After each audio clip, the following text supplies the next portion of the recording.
नमस्कार का स्वागत है। आज हम एक ऐसे विषय पर बात कर रहे हैं जो कई वकीलों और कानून के छात्रों के लिए एक रोजमर्रा की हकीकत है। सालों की मेहनत के बाद जब आप अपने क्लाइंट के लिए केस जीतते हैं और कोर्ट से एक डिक्री हाथ में आती है, तो क्या लड़ाई खत्म हो जाती है या जैसा अक्सर कहा जाता है असल मुश्किलें वहीं से शुरू होती हैं? बिल्कुल। आज हम इसी से जुड़े एक बहुत ही दिलचस्प और हालिया मामले पर गहराई से बात करेंगे।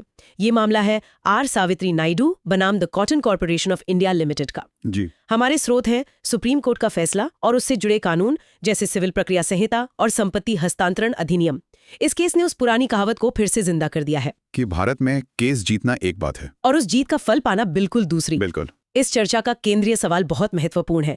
अगर किसी कंपनी के खिलाफ पैसे की वसूली का एक अदालती आदेश मतलब एक मनी डिक्री पास हो जाए और इसके बाद वो कंपनी अपनी कोई संपत्ति किसी को बेच दे, तो क्या जीतने वाला पक्ष उस बेची गई संपत्ति से अपना पैसा वसूल कर सकता है? और सबसे बड़ा सवाल, क्या नया खरीदार ये कहकर बच सकता है कि उसे इस पुरानी देनदारी के बारे में कोई जानकारी ही नहीं थी? हाँ, यही सबसे बड़ा पेंच है। सुप्रीम कोर्ट ने इस मामले में जो फैसला दिया है वो इस पूरी प्रक्रिया को देखने का नजरिया बदल सकता है। बिल्कुल। कोर्ट ने एक बहुत कड़ा संदेश दिया है कि अदालती फैसलों को सिर्फ कागजी शेर बनकर नहीं रहने दिया जा सकता। सही बात है। तो चलिए इस उलझी हुई कानूनी गुत्थी को परत दर परत सुलझाते हैं। तो ये कहानी शुरू होती है लगभग 2 दशक पहले 1998 में। जी। कॉटन कॉर्पोरेशन ऑफ इंडिया, जिसे हम आगे CCI कहेंगे, और एक textile company Lakshmi Ganesh textiles के बीच कपास की गांठों का एक सौदा होता है। एक सामान्य व्यावसायिक लेन देन जो बहुत जल्द ही असामान्य बन गया। हुआ ये कि भुगतान को लेकर दोनों पार्टियों में विवाद खड़ा हो गया। CCI का कहना था कि उन्हें उनका पूरा पैसा नहीं मिला। अच्छा। मामला सुलझ नहीं पाया तो CCI ने 1999 में आर्बिट्रेशन यानी मध्यस्थता की कार्रवाई शुरू कर दी। 2 साल बाद 11 जून 2001 को आर्बिट्रेटर ने CCI के पक्ष में फैसला सुनाया। लक्ष्मी गणेश टेक्सटाइल्स को ब्याज सहित लगभग 26 लाख रुपए चुकाने का आदेश दिया गया। तो ये एक आर्बिट्रल अवार्ड था। हाँ, जो कानून के तहत एक कोर्ट की डिक्री की तरह ही लागू किया जा सकता था। तो 2001 में ही CCI के पास पैसा वसूलने का कानूनी अधिकार आ गया था। लेकिन भारत में कानूनी प्रक्रियाएं इतनी सीधी तो होती नहीं है। बिल्कुल नहीं। टेक्सटाइल कंपनी ने इस अवार्ड को आर्बिट्रेशन एक्ट की धारा 34 के तहत चुनौती दे दी। अच्छा, तो उन्होंने अपील कर दी। जी, और ये चुनौती कोई 1-2 साल नहीं बल्कि 1 दशक से ज्यादा चली। 1 दशक? हाँ। आखिरकार 21 जनवरी 2013 को जाकर उनकी याचिका खारिज हो गई। तो 2013 में अवार्ड फाइनल हो गया। बिल्कुल। इसका मतलब था कि अब अवार्ड अंतिम हो चुका था और उसे लागू करने में कोई कानूनी अड़चन नहीं थी। CCI के लिए ये एक बड़ी जीत थी। उन्हें बस जाके अपना पैसा वसूलना था। लेकिन यहीं पर कहानी में एक ट्विस्ट आता है। और वो ये कि CCI ने ऐसा किया ही नहीं। ये तो बहुत अजीब बात है। हाँ, और बहुत हैरान करने वाली भी।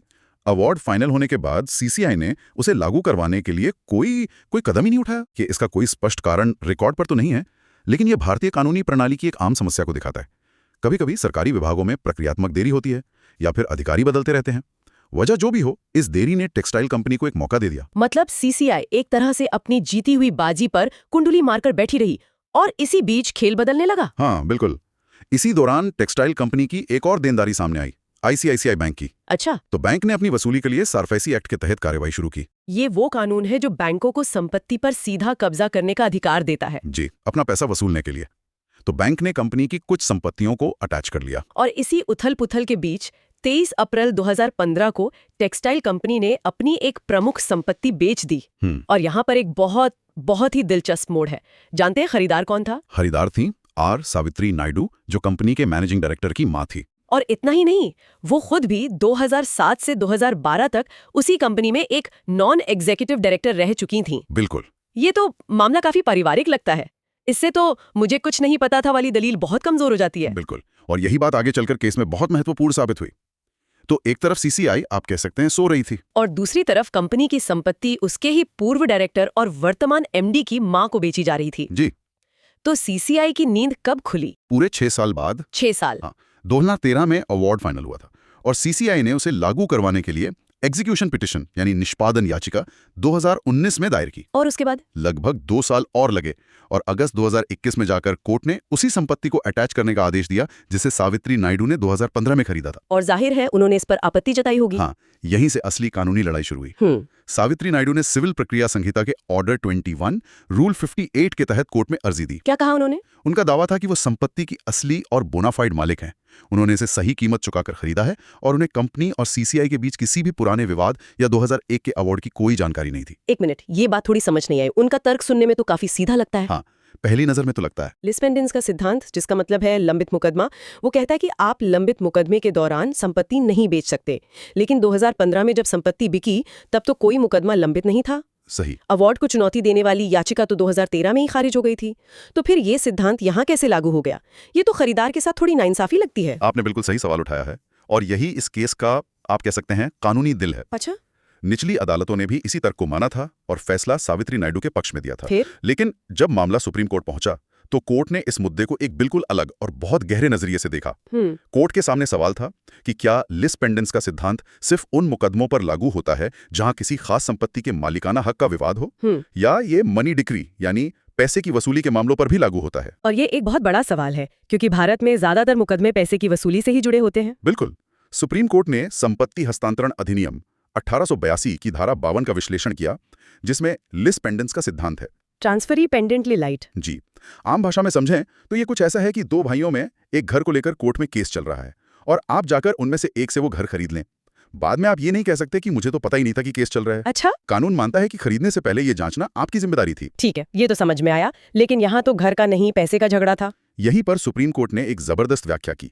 कोर्ट ने कहा कि अगर हम इस सिद्धांत को सिर्फ संपत्ति विशिष्ट मुकदमों तक सीमित रखेंगे तो हम एक बहुत बड़ा लूप होल, एक बहुत बड़ी कमी छोड़ देंगे। वो कैसे? कोई भी देनदार जिसके खिलाफ पैसे की डिक्री पास हुई है, वो क्या करेगा? जैसे ही डिक्री पास होगी और इससे पहले की वसूली की कार्यवाही शुरू हो, वो अपनी सारी संपत्ति बेच देगा और कहेगा कि अब मेरे पास तो कुछ है ही नहीं। बिल्कुल, मतलब डिक्री हाथ में होते हुए भी विजेता के हाथ खाली रह जाएंगे। एकदम सही। और यहीं पर कोर्ट ने धारा 52 के एक्सप्लेनेशन का हवाला दिया। उसमें क्या लिखा है? उस एक्सप्लेनेशन के अनुसार एक मुकदमा तब तक लंबित माना जाता है जब तक कि डिक्री पूरी तरह से संतुष्ट ना हो जाए, यानी उसका पैसा पूरी तरह वसूल ना हो जाए। ओह, इसलिए कोर्ट ने यह फैसला सुनाया कि 1999 में शुरू हुई आर्बिट्रेशन की कार्यवाही 2015 में हुई बिक्री के समय भी तकनीकी रूप से लंबित ही मानी जाएगी। क्यों? क्योंकि डिक्री की रकम अभी तक वसूली नहीं गई थी। वाह, ये तो कानून की एक बहुत शक्तिशाली व्याख्या है ना? इसका मतलब सावित्री नायडू को कानून की नजर में एक ऐसे व्यक्ति के रूप में देखा गया जिसने एक लंबित मुकदमे के दौरान संपत्ति खरीदी थी। बिल्कुल। और जैसे ही उन्हें ट्रांसफरी पेंडेंटे राइट माना गया, सिविल प्रक्रिया संहिता का एक और नियम, ऑर्डर 21 रूल 102 लागू हो गया। वो क्या कहता है? वो नियम साफ कहता है कि ऐसा खरीदार डिक्री के निष्पादन में बाधा डालने या आपत्ति करने का अधिकार खो देता है। उसका दावा अपने आप खारिज हो जाता है। तो क्या कोर्ट ने ये माना कि ये बिक्री सिर्फ डिक्री से बचने के लिए एक मिलीभगत थी? क्या कोर्ट ने धोखाधड़ी या मिलीभगत जैसे शब्दों का इस्तेमाल किया? उन्होंने जिन तथ्यों की ओर इशारा किया वे अपने आप में पूरी कहानी कहते हैं। जैसे कि पहला तथ्य तो वही था जिसकी हमने बात की, खरीदार का कंपनी के मैनेजिंग डायरेक्टर की मां होना और खुद एक पूर्व डायरेक्टर होना। हाँ, इससे ये मानना मुश्किल है कि उन्हें कुछ पता नहीं था, लगभग नामुमकिन। और दूसरा कोई और मजबूत तथ्य भी था, हाँ, और वो शायद सबसे निर्णायक था। ये बिक्री एक त्रिपक्षीय समझौते, एक ट्राइपार्टाइट अग्रीमेंट के आधार पर हुई थी। किसके बीच में? आईसीआईसी बैंक, टेक्सटाइल कंपनी और खरीदार सावित्री नायडू के बीच। तो ये समझौता एक बेहद महत्वपूर्ण दस्तावेज था। इससे ही ये साबित हो सकता था कि सौदा किन शर्तों पर हुआ, पैसे का लेन देन कैसे हुआ और क्या खरीदार को सभी तथ्यों की जानकारी दी गई थी। मतलब सबसे जरूरी सबूत जो उनकी बोनाफाइड खरीद को साबित कर सकता था, वो पेश ही नहीं किया गया। अरे जी हाँ, उस दस्तावेज को कोर्ट में सबूत के तौर पर कभी पेश ही नहीं किया गया। सुप्रीम कोर्ट ने उस पर बहुत गंभीरता से ध्यान दिया। कानूनी तौर पर सबूत का भार अपीलकर्ता यानी सावित्री नायडू पर था कि वो ये साबित करें कि ये एक वास्तविक और बिना सूचना वाली खरीद थी, जो वो नहीं कर पाई। जब उन्होंने वो त्रिपक्षीय समझौता पेश ही नहीं किया तो वो ये साबित करने में पूरी तरह विफल रही। तो अंत में सुप्रीम कोर्ट ने इस फैसले से कानून और समाज को क्या बड़ा संदेश दिया है?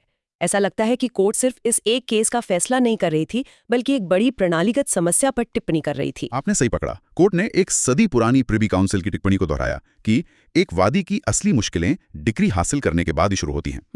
कोर्ट ने बहुत सख्ती से कहा कि अगर मुकदमा लंबित रहने के दौरान संपत्ति खरीदने वालों को इस तरह से बचाव करने दिया गया तो देनदार हमेशा डिक्री को विफल करने के लिए अपनी संपत्ति ट्रांसफर करते रहेंगे। कोर्ट की टिप्पणी बहुत सख्त है, लेकिन क्या सिर्फ एक फैसले से दशकों पुरानी तारीख पे तारीख वाली समस्या सुलझ जाएगी? देखिए, एक फैसला पूरी व्यवस्था को नहीं बदल सकता, लेकिन ये एक बहुत शक्तिशाली हथियार जरूर देता है। कैसे? कोर्ट ने कहा कि अगर ऐसे ट्रांसफर को मान्यता दी गई तो इससे जजमेंट डेटर्स को, मतलब देनदारों को, अपनी संपत्तियों को ट्रांसफर करके डिक्री को विफल करने का एक तरह से प्रोत्साहन मिलेगा। कोर्ट के अपने शब्दों में इससे निष्पादन की कार्यवाही एक अनंत चक्र यानी इन्फिनिट लूप में फंस जाएगी और कभी पूरी नहीं होगी। और अदालतों की डिक्री वो केवल कागजी शेर यानी पेपर टाइगर्स बनकर रह जाएगी। कागजी शेर, ये एक बहुत ही मजबूत उपमा है। ये तो पूरी न्यायिक प्रणाली के उद्देश्य पर ही सवाल खड़ा कर देती है। बिल्कुल। कोर्ट ने यही कहा कि कानूनी व्यवस्था का लक्ष्य सिर्फ केस खत्म करना नहीं है, बल्कि ये सुनिश्चित करना है कि विजेता को असल में राहत मिले। न्याय होता हुआ दिखना ही नहीं चाहिए, न्याय असल में होना भी चाहिए। इसीलिए सुप्रीम कोर्ट में न सिर्फ अपील खारिज की, बल्कि एग्जीक्यूटिंग कोर्ट को 2 महीने के भीतर निष्पादन की कार्यवाही पूरी करने का कड़ा निर्देश भी दिया। तो इस पूरी चर्चा का सार ये है कि अगर किसी व्यक्ति या कंपनी के खिलाफ कोई मनी डिक्री है तो उसके बाद उसकी संपत्ति खरीदना एक बहुत बड़ा जोखिम है। बहुत बड़ा। सिर्फ ये कहना कि आपको देनदारी की जानकारी नहीं थी काफी नहीं होगा, खासकर तब जब आपके संबंध देनदार से इतने करीबी हों। और लिस पेंडेंस का सिद्धांत अब और भी मजबूती से मनी डिक्री की वसूली में एक महत्वपूर्ण हथियार बन गया है, ताकि कोई भी कानूनी प्रक्रिया का मजाक न बना सके और अदालती फैसलों की गरिमा बनी रहे। जी, यह फैसला उन सभी डिक्री धारकों के लिए एक बड़ी राहत है जो सालों से अपनी जीती हुई लड़ाई का फल पाने का इंतजार कर रहे हैं। बिल्कुल। तो अंत में हम अपने श्रोताओं, खासकर हमारे वकील और लॉ स्टूडेंट साथियों के लिए एक विचार छोड़ जाते हैं। हाँ, यह फैसला हमें सोचने पर मजबूर करता है।